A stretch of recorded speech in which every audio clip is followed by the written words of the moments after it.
This is World Awakenings, the fast track to enlightenment with your host, Carl Gruber. World Awakenings is a podcast dedicated to opening your mind, your heart, and your eyes to the fact that the world's population is now, more than ever, awakening to all things spiritual, metaphysical, and enlightening, and just how they play an all-important role in our daily life. So join Carl on this enlightening experience as he interviews metaphysical and spiritual experts to discuss, debate, and delve deeply into the hows and whys of this worldwide awakening.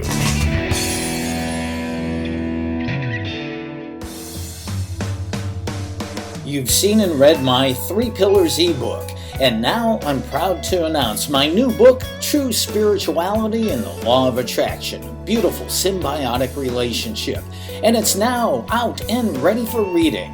This new book of mine is a full-length version of the teachings of the 3 Pillars, and in it I show you how to walk in the integrity of eternal universal laws, in step with the law of attraction to consistently create the life you desire. Now, if you've ever wondered just why you can't consistently manifest all the good, loving, abundant, healthy, and happy things you desire, my new book, True Spirituality and the Law of Attraction, will reveal the key in how to do just that. Plus, help you build a rock-solid personal foundation that will stand strong for the ages. Get your copy today. My new book, True Spirituality and the Law of Attraction, a beautiful symbiotic relationship, by Carl Gruber. Available now in ebook and paperback on Amazon.com.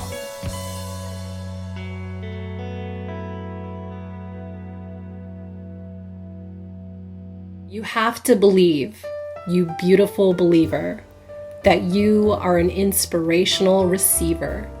You create beautiful work out of ordinary days, took that humble spark and made it ablaze. Examined your soul when you were looking for answers, then stepped off of the wall and joined in with the dancers.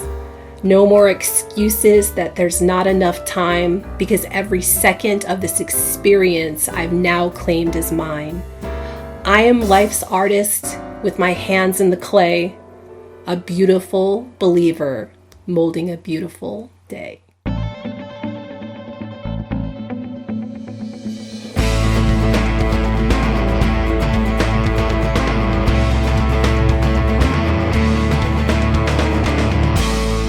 Hey, this is the show World Awakenings, the fast track to enlightenment, episode number 107. Now, if you're seeking an answer to why the world is now awakening to all things spiritual, metaphysical, and enlightening, you've come to the right place. For the last 4.5 years, we have met and talked one-on-one with some of the world's greatest teachers, masters, ascended masters, authors, and experts to discuss their important topics. And we continue this pursuit with today's featured guest. Now, before we move on, please take a moment to click the link below to get a copy of my new book, True Spirituality and the Law of Attraction, a beautiful symbiotic relationship, now available as an ebook or paperback. All right, so Dr. Marie Lesaicherre is my guest today. She has spent 20 years getting degrees, climbing the corporate ladder worldwide, and running away from long-forgotten childhood trauma that she barely remembered. It's a pretty amazing story. We're going to dive into that. Until the trauma of her earlier life resurfaced and derailed her career, she experimented and trained in lots of therapies and eventually found therapies that saved her life. She also got interested in neuroscience, mind-body connections, holistic health, and spirituality, everything we do here. And she got very frustrated with the lack of affordable and scientifically validated mental health solutions. While researching therapies that had helped her, she realized that the brain has innate self-healing potential. Yes.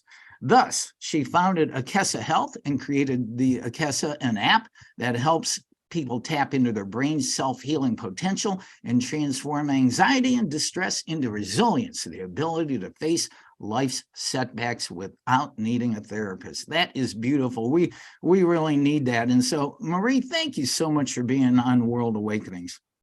Thank you for having me. Delighted to be here. Yeah, well, I'll tell you what, I've been researching about you, and you are a survivor, aren't you? What an amazing journey your life has been to this point. I'm guessing you're pretty grateful to being able to right the ship of your life at this point. Yes, grateful is the feeling, grateful to be here when I see everything that happened in the past. Yeah. Well, and so, as I mentioned before we came on, I mean, you've had pretty amazing life, as we all have. Every one of our lives is a book, really. But if you would care to share, I mean, you've had so many people deal with trauma and hidden memories as a youngster. Now, you really went through that quite a bit. Are you okay with sharing some details on that? Sure. So I grew up in a family that unfortunately suffered a lot of trauma. My mother died when I was 18 months, very quickly, of brain cancer. Within a few months, she was gone. And my father I realized all of this much, much later on when I was already in my 30s. My father was unable to cope with it. And so he suffered a depression. And as my aunt would tell me, he stayed in bed because she couldn't even use the word depression. And so my grandmother took care of me for 3 years and she passed away. And eventually I went back to live with my father, who remarried when I was 7 with a woman who turned out to be abusive. And then when we were living at her place, my brother passed away in an accident. So this one, at the time, I didn't remember the death of my mother, but the death of my brother, I did remember. It came back. And later on, so I left France in my 20s. I think I'd always been very curious about the world, but I think unconsciously, I just wanted to run away. I wanted to run away with so much pain because it was just too heavy to deal with as a child. So I left for Singapore when I was 21 to study for my PhD. And when I was there, I guess some things started surfacing in the family. And so within the span of a couple of years, a cousin and then my uncle and my grandfather committed suicide. So it's been quite heavy indeed. Yeah. Yeah, and with all of that, I mean, geez, so many people just kind of exited your life in dramatic fashion, just passing away, and so it's human nature, I guess, just to simply stuff these things down, and then they sit there and resonate in a low vibrating, disempowering way, but we don't even realize it. So you said after you got your PhD, you started to kind of resurface and remember some of these things? It took a while, actually. I was pretty much in my 30s when it started surfacing. I even forgot some of it. I mean, at some point, I forgot the death of my brother. I forgot all of this. We never talked about this. So the model back home was really lift up the carpet, hid everything underneath, put the carpet back, pretend nothing ever happened. And for 30 years, I was very good at it. I tried just a little bit in my 20s to ask about my mother. The message was very clear, we won't talk about it. My father was just unable to talk about her. And my sister was the same. She went into a rage. She was like, I would never talk about it. And that was the end of it. And so I gave up. The power of family is so strong, right? When everybody around you tells you should not talk about it, when you don't talk about it, even if you're very stubborn, you just listen. And then I even believe therapy is for a loser, right? Because everybody said that in the family. And I was like, I can get a PhD. Why can't I fix my own problem, right? I mean, so friends recommended in my 20s, why don't you go see a therapist? And I was like, me needing a therapist? I'm fine, right?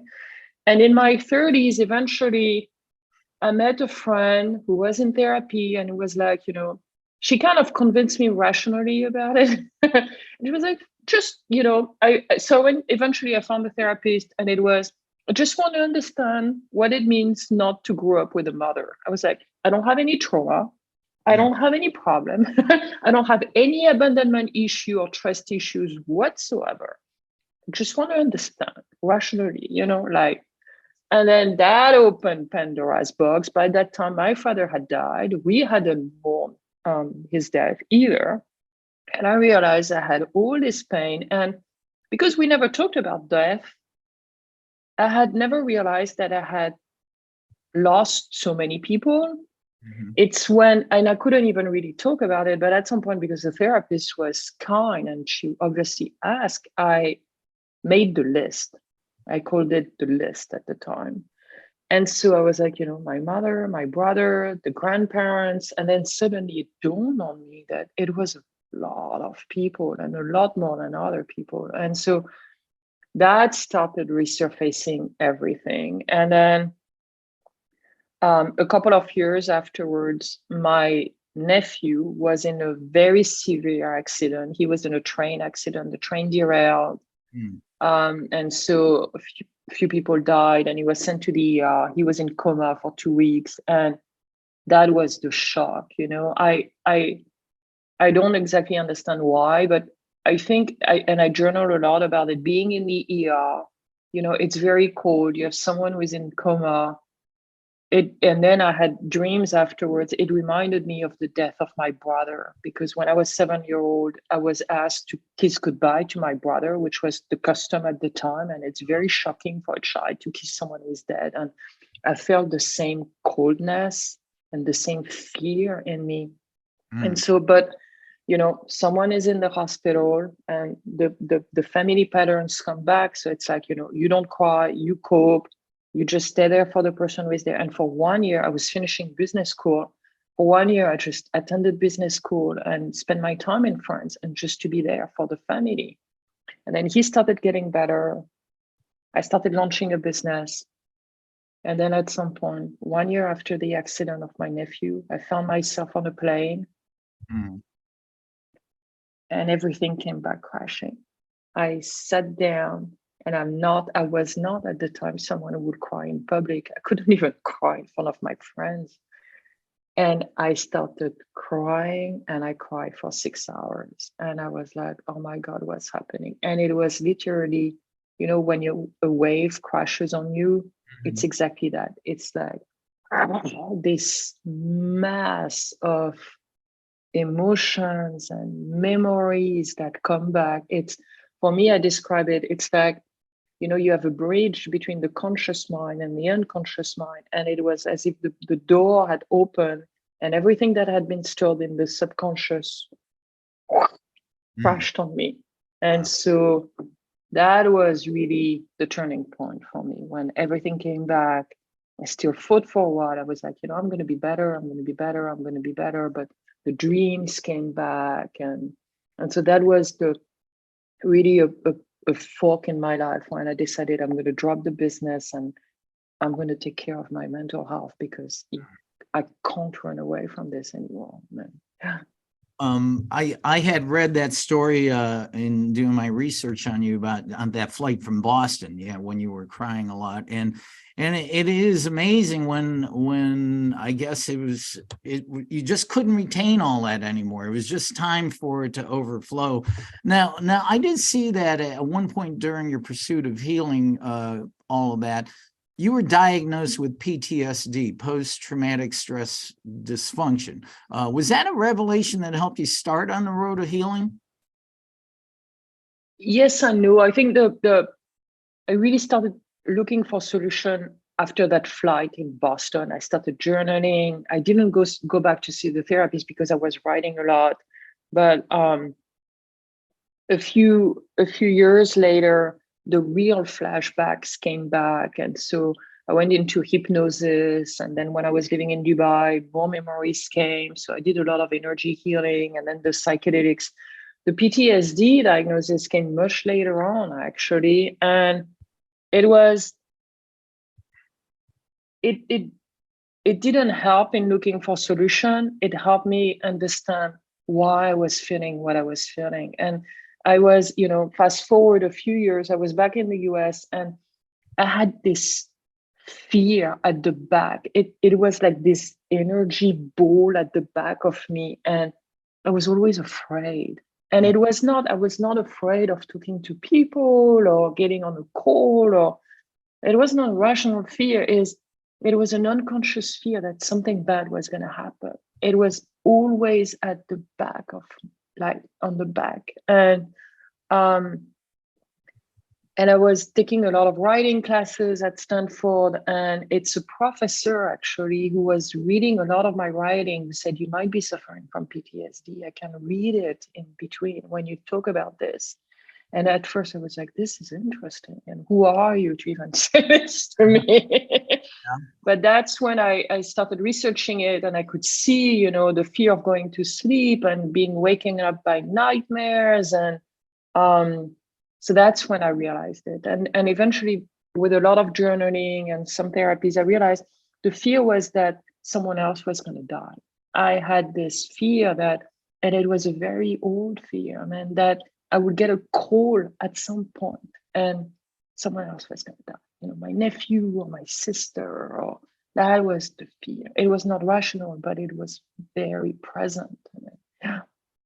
I'm curious, would that feeling, this fear that somebody's going to die, did that hinder your personal relationships? Were you maybe afraid to get close to people because of that fear? Oh, I'm going to get close to you and then you're going to die.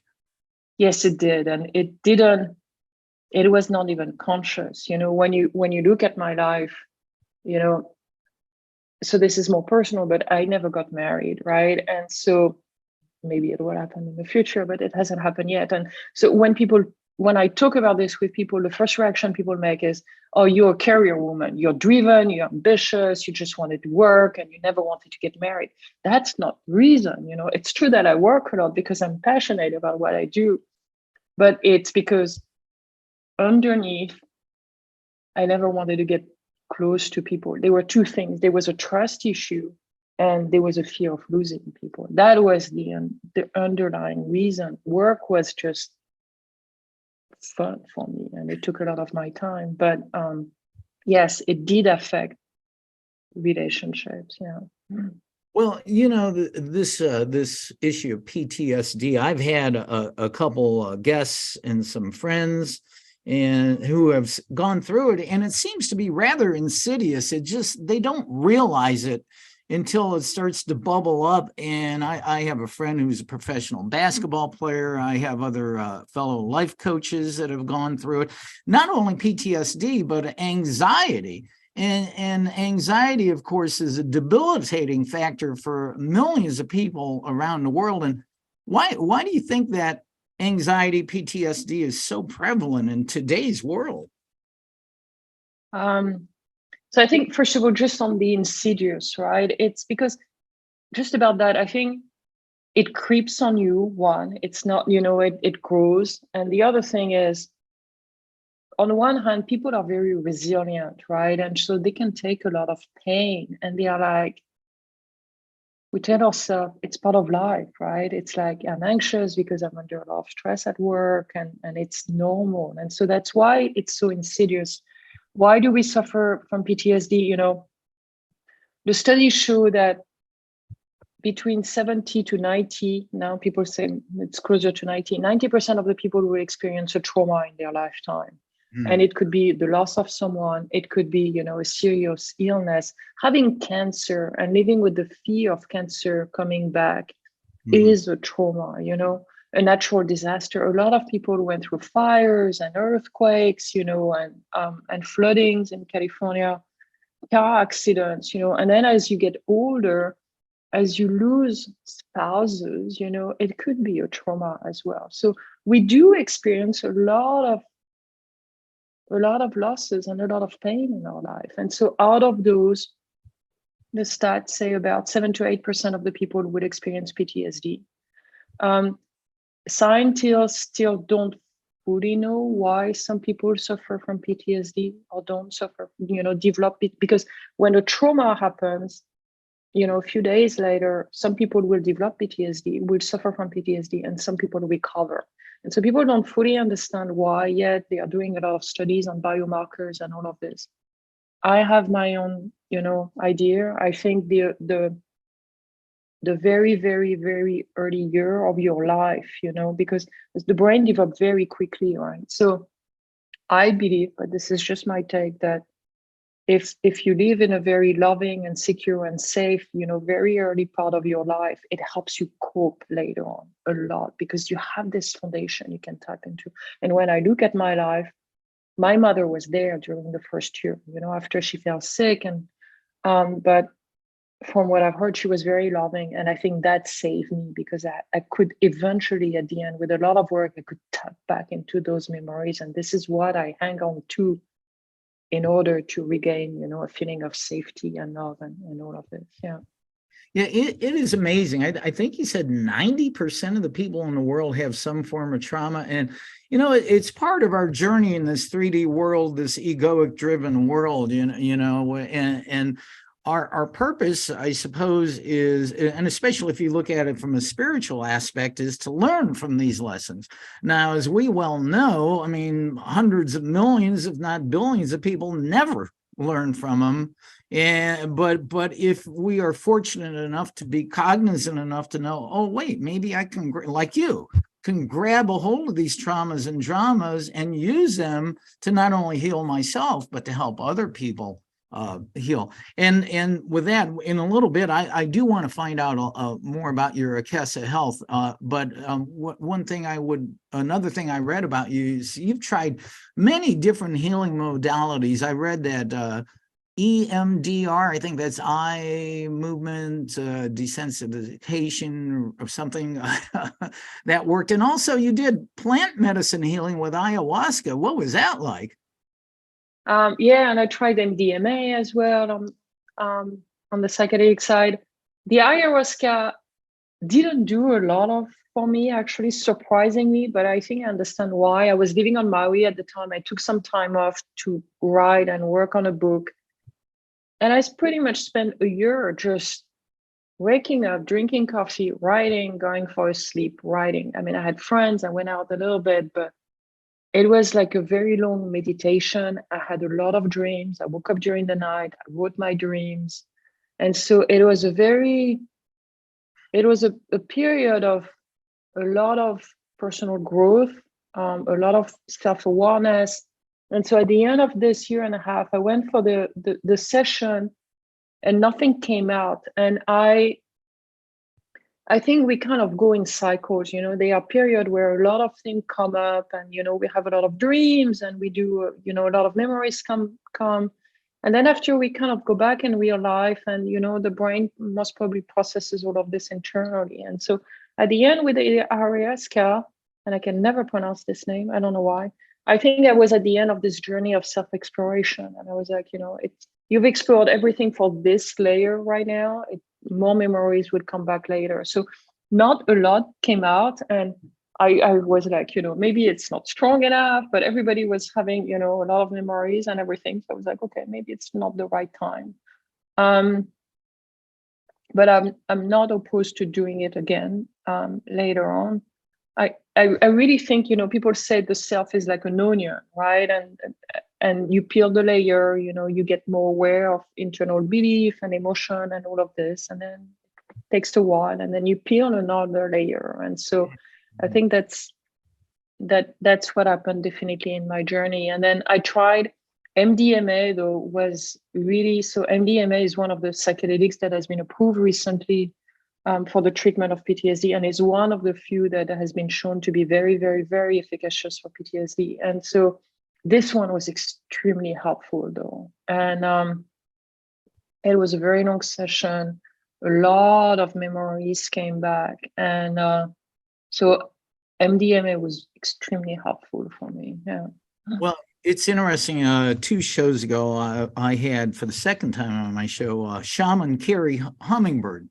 And she does ayahuasca ceremonies. She's not the facilitator. She will go to Peru and do it with a shaman. And my understanding, and I've never done it, I would like to try it, but that when you do a plant medicine ceremony, it's very important that you do it in a ceremonial situation with a facilitator like a shaman who knows exactly what to do. And I understand that's very, very key with that too. But also I'm interested too, why I did read that you're, if I'm not, I can't pronounce it right, EMDR. Evidently that really helped you acquire eye movement, something or other. Yes, so EMDR, eye movement, desensitization, and reprocessing. And so EMDR was key for me. It's one of the therapies that literally saved my life. So just a little bit of background on EMDR. It was discovered in 1987 by Dr. Shapiro, who lived in California. And just a little bit of story. She was walking in a path. She was very bothered by something. And suddenly, so she was a PhD and scientist, and she realized suddenly it was gone. And so being a scientist, she was like, okay, what happened, And she realized she had been moving her eyes left and right. And so she started running experiments, asking people who were, distressed and then later on suffering from PTSD to talk about the traumatic experience and follow her moving fingers left and right. And she realized they were able to talk about the distressing experience and then eventually heal and feel better. And, the PTSD symptom would reduce. And so at that time, living in California, and some people were like, yeah, it's one of those woohoo thing again, But at the same time, she started running clinical studies, and the studies show that EMDR is very efficient in reducing the symptoms of PTSD, and not only reducing them, for a while, but as reducing them permanently. And very, very, very efficient. People who suffer what we call a single trauma, so just one experience, can completely alleviate the PTSD symptoms with 3 sessions of 60 to 90 minutes. So it's extremely fast compared to like months of just talk therapy.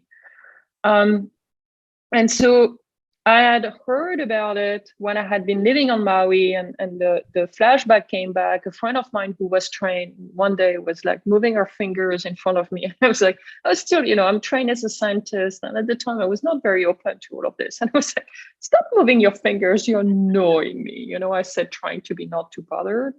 And so she stopped.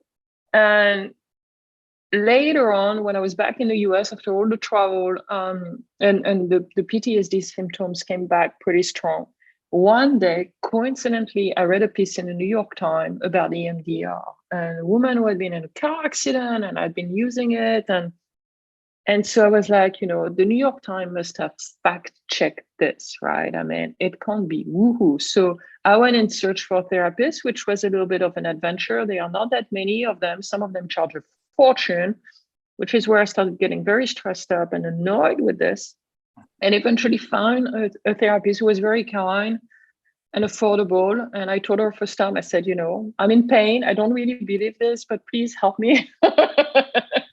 And I was blown away by how much I could process. And as you follow the fingers of the therapist, what happens is, so for 20 years, they couldn't really explain what happened on the brain. And then 5 years ago, Professor Huberman at Stanford, who is a very prominent neuroscientist, showed that when you move your eyes left and right, it tones down the activation of what we call the amygdala, which is an organ at the center of the brain, which is responsible for the fear response. So when you walk in the street, you're about to cross, a car comes, it's like the amygdala is like, be here, be careful for your life.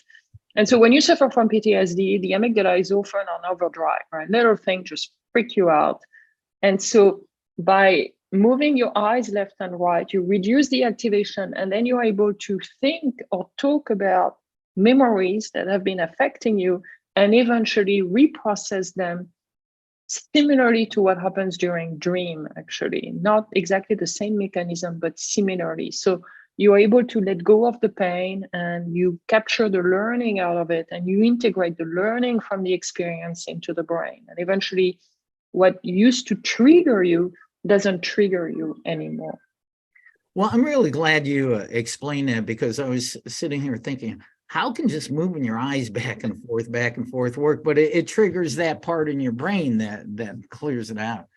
Yeah. Interesting. I have to study more about that. But right now, I think it's time I really should find out about this Akesa Health that you've developed. I understand it helps people tap into their brain self-healing potential. How and why does this work? So it incorporates. So I've looked at therapies that have helped me in my life. So EMDR was one of them, and as I researched EMDR, there are a few things. So the therapists have to follow the script and all of this, but I believe that the active component is really the Enlightenment.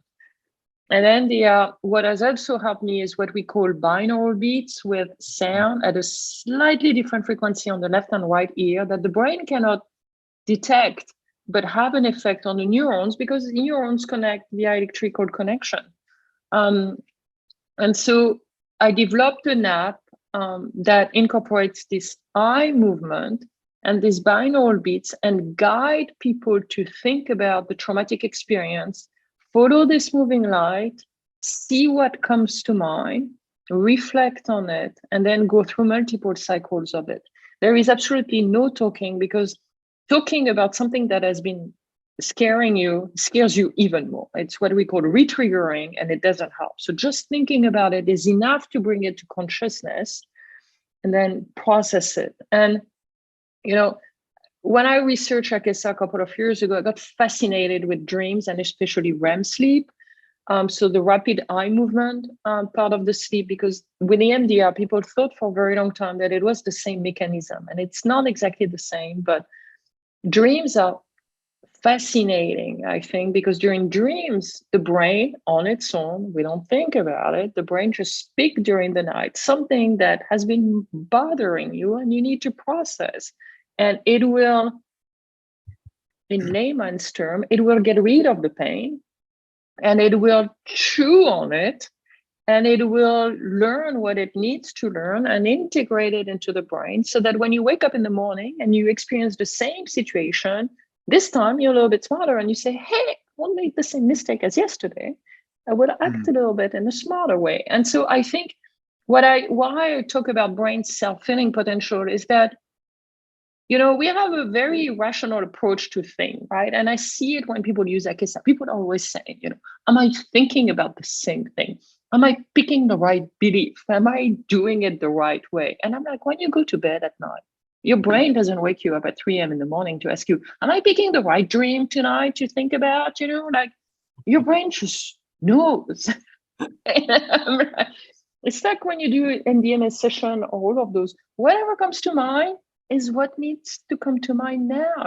Just trust it. It's like whatever your brain wants you to think at is what is important right now and what is timely right now.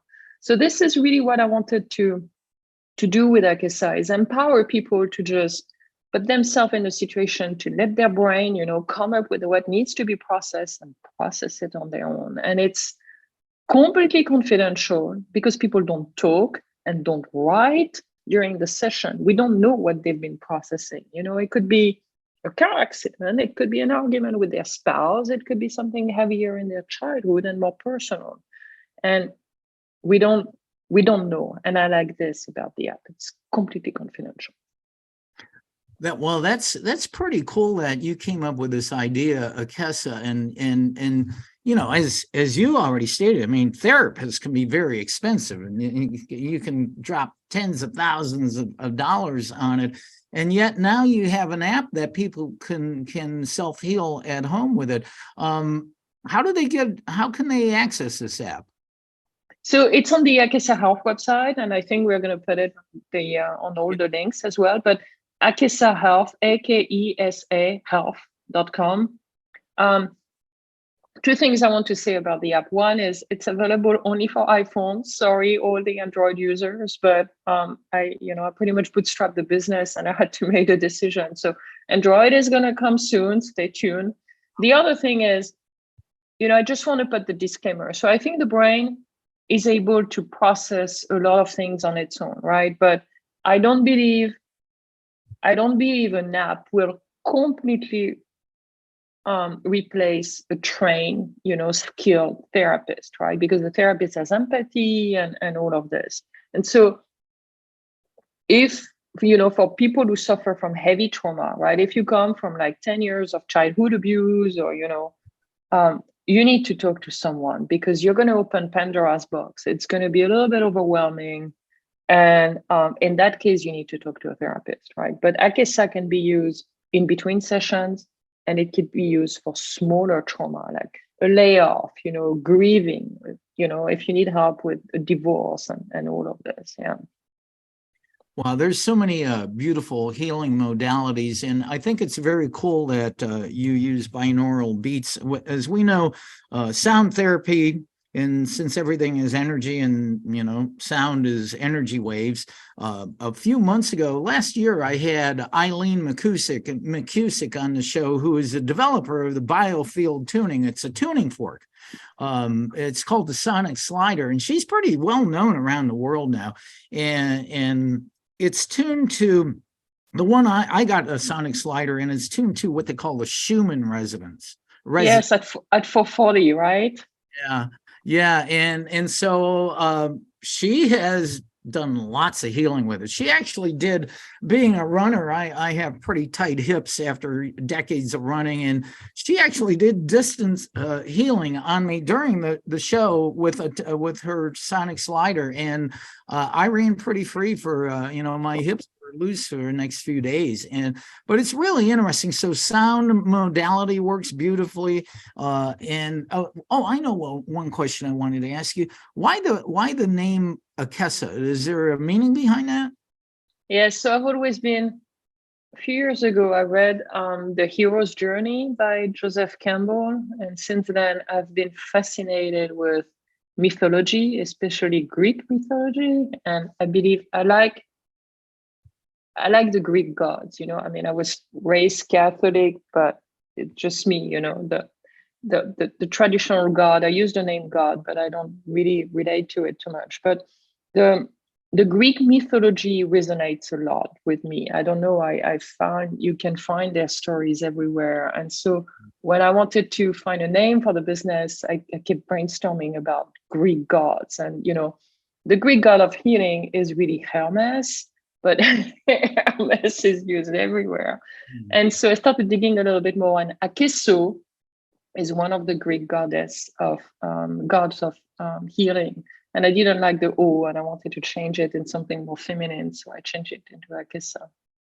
I like that. That's beautiful. So maybe in a previous life you used to hang out with Plato and Socrates. Yeah, and I relate a lot to Mercury as well. Mercury is the god of writing, and he's a little bit of a joker, and he cracks up jokes all the time, as you can see. And so I relate quite a bit to Mercury. Well, in that case, I think I must have hung around with Mercury myself. So.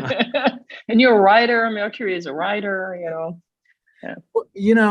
One other thing, I really, this is a big part of the show. I would like to find out, because you just mentioned God and growing up Catholic and liking Greek gods. And what is it, the spiritual aspect of your life? What role does it now play in your life, spirituality? It plays a very, very big role in my life right now. It's not something I necessarily talk about too much, but I think I will. I grew up, I think I was very sensitive, intuitive, and spiritual as a child, but I grew up in a family where I was told, and I was a scientist as well, where I was told, focus on science and you're going to get a good job and all of this. And so I studied science, and I realized when the flashback came back where the split with spirituality happened is, so when my father remarried when I was 7, and we lived in that house with the woman who was abusive and our son as well. Years later, when I was living on Maui, the flashback came back, and it's not something I've shared before. And so I woke up once and I was screaming. I was in Maui, in this beautiful little place that was really safe. And, Maui is a beautiful island. And I woke up completely panicked, and I was screaming, God save me. I was like, God save me, God save me. And I think as a child, because I was raised Catholic, right? So first sacrament, second sacrament, I went to church every Sunday morning. I was sent to a Catholic boarding school. I think at the beginning, I had this idea of a benevolent God, right? A benevolent and loving God. And then when the abuse happened, as a child, I was like, my father is missing in action. I can't trust anybody. God will come and save me. And when God didn't come and save me, that's where the split happened. And I was like, I do not believe in any religion. I do not believe in any benevolent God. I continued going to church because I was forced. And so I continued going to church. But I remember I spent 7 years in a Catholic boarding school, and the nurse was pretty sweet. But I was thinking, to myself, it's great that you believe. It seems that it makes you happy, but do not ask me to believe. It's like, and I went literally the other way around. I was like, I'm a scientist, I'm Cartesian. And my motto at that time was like, and it was pretty strong. It was like, what I cannot touch doesn't exist. So I was like, don't ask me to believe in anything, if I can't touch it with my fingers. And when I went to Asia, I discovered Buddhism, and Buddhism worked a lot better for me. I didn't call myself a Buddhist, but meditating and some people will say Buddhism is not really a religion, it's a philosophy because you don't worship a god. And so I like that so much better. I was like, this fits me so much better. and the Dalai Lama's approach to life and his interest in neuroscience and all of this. And then it's only, a few years ago when the flashback came, and I remember that memory of like seeking help from God, that I realized where the split had come. And then it took a lot of work, but I realized, I went through the experience because I had to learn from it, right? It's like, it's to put it very, very simply, it's not my fault or God's fault that it didn't come to help or whatever, right? What happened. It happened for a reason, and I learned tremendously from it. And then I spent time in Africa, and I was still thinking when I landed in Africa, what I cannot touch doesn't exist, right? And I met shamans. I saw so many things that, I saw them with my eyes. I saw things disappeared. I saw things happening. And I was like, oh my goodness, right? And so I changed my belief to what I cannot prove wrong might exist. And then it continued in evolving as I started meditating a lot more and journaling a lot more. I started hearing, what I still call the voice, which is your intuition and inner wisdom. Some people might call it source, or I believe in a loving intelligence that is out there, but is also within ourselves. And so I tap into this a lot, because what I've realized over the years is that if you don't listen to it, things might not always fare well, right? If you hear an intuition to do something, it's for a good reason, and there is the fear and there is what the mind tells you, but there is the intuition and this inner wisdom. Mm-hmm. And I believe it shows you the right path. And if you're stubborn and you say, no, I will take that path, you get lost, and eventually the intuition brings you back. So now I said, if the intuition tells me to do something, I just do it, because otherwise I'm going to lose a month doing something stupid anyway. So. Sounds like you went on your own journey of going from I'll believe it when I see it till I'll see it when I believe it. Yeah. And now it's, people ask me sometimes, what is an intuition? And it's not a thought. It's not, oh, maybe I should do this or I should do that, and I'm going to do the pros and cons. It comes and it's like, this is it. And Akesa was a little bit of this. It's like it came and it was like, and I could see it. I was like, it's going to look like this and it's going to look like that. And there's no overthinking and, questioning it. The answer is very, very, very simple. It's very simple. And I think too, what you just described on your own journey to spiritual belief is, so much of the world is doing this. I write about this in my book, True Spirituality and the Law of Attraction. There's a very, very large portion of the world is becoming what they call SBNR, spiritual but not religious. So especially younger people, they're eschewing religious dogma, which has been all about control and power and over the history of mankind.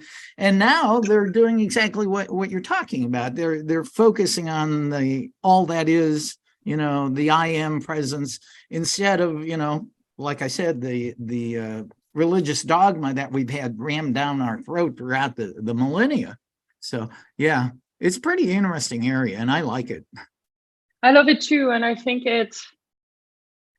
and people can tailor it to what fits them, I don't like to put too many names on it. For me, I call it the voice because I hear it as a voice. Some people call it source or God or, the universe or whatever. And as soon as you put a name on it, that's it. You've limited it to something because the mind is like, okay, it's this. Okay? So I call it an intelligence, a loving intelligence, because for me, this is what it is. It's a loving intelligence. It's diffuse. It's, but the beauty is that you can tap into it all the time. You don't have to go to church, or you don't have to, follow a dogma or rules. It's I love that. And I believe it's a kind and lifting energy. It lifts you up. And it's not, yeah. I love that you said you can tap into it anytime. We've been talking to Dr. Marie Lesaicherre, and just amazing, amazing stuff here. You have an amazing life, and you're helping so many people. So for Akesa Health, have you had a number of your patients or clients that had some positive results from it? Yes, they are. It's interesting because I experienced EMDR, I experienced the brainwave. And so I think I knew from the beginning it would work, And so when the app was under development, I explained it to people, explained it even to people who knew the science inside. And they are like, yeah, it looks really interesting. And then they tried it and they're like, oh my God, it works. And I'm like, yes, I know it works.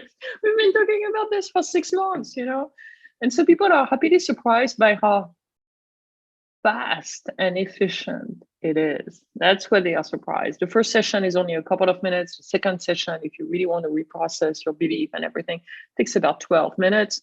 And a friend of mine, psychiatrist, fellow London Business School alumni in London, knows EMDR, trained in EMDR. And then he used it a couple of months ago. He lost his life partner. And so he was experiencing a lot of grief, a lot of distress. And he used it, and he sent me an email and he's like, oh my God, it works. My stress level went down. Yes. Well, I'm gonna have to wait for the Android app to come out because I would like to experience it. It sounds wonderful. One last question I'd like to ask you. You mentioned that you were in Maui writing a book for 18 months a few years back, which is interesting because I was looking to see if you have any books, and what was this book? Because I couldn't find any. It's not published. It's a year and a half ago. I was rewriting it for the third time, and most probably the last time. And then I was like, okay, I spent 6 more months writing a book. Oh, I developed the app. And I was like, okay, launch the app because people can use the app immediately, And so the book is in the pipeline. And I think if I look at the year, I might be able to get back to it in the third quarter. And so it's the story. And now I'm thinking maybe I'm going to have to split it into different books. But it's really the story of healing. So it started in being in the plane, like I'm A-type, I'm going to launch a business, my life is in control, and then crying for 6 hours and, realizing that what I buried, wasn't processed and I need to take care of it. And it's the journey of both the healing, but also the spiritual aspect of it. Yeah. And I want to explain the hero's journey and how we embark on this journey and eventually we come back from it. Yeah. I'm sure it's going to be an amazing read, so I'll look forward to it when it comes out. So, Dr. Marie, what is the best way people can connect with you if they would like to? So the best way is on LinkedIn. So I'm on all platforms. Please connect on Facebook, Twitter, LinkedIn. Usually faster on LinkedIn and Facebook than Twitter these days. So please connect there. And then if you have any question, please email me at Marie, M-A-R-I-E, at akesahealth.com. Okay. And I will, of course, put all those links in the show notes here.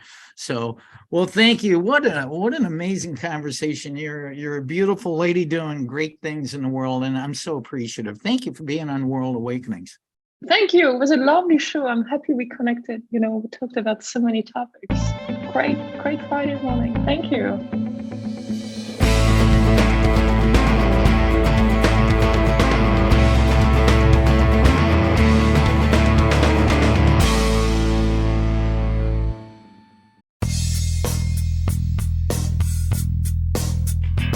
This has been another episode of World Awakenings, the fast track to enlightenment with host Carl Gruber, a certified law of attraction life coach.